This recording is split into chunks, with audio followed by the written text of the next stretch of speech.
So I've had many teachers over the years, and some were particularly memorable.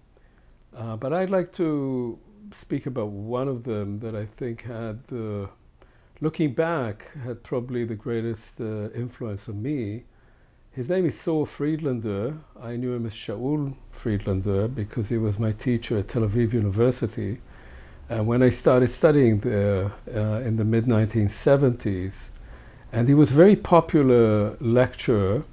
In fact, he was so popular that I decided I wouldn't go to his lectures. I thought they were too popular. But the woman who became my wife told me, you should go, it's really amazing. And so I went to his very popular lecture, which was on Western civilization. He was then in his 40s, I think, a very handsome man. And I was very impressed. But what impressed me most was that he kept saying that if there were a number of students who would like to talk more about it, he'd be happy to speak with them.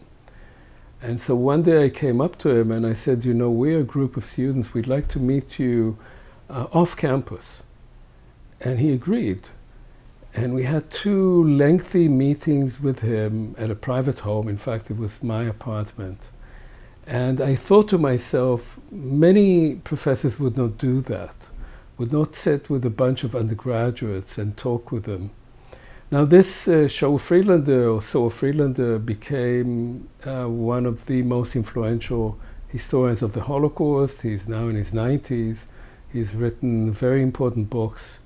And I'm still in touch with him, and over the years I realized that his lectures, and more really reading his works and occasionally meeting him one-on-one, had a great influence on me, even though he was never my doctoral advisor.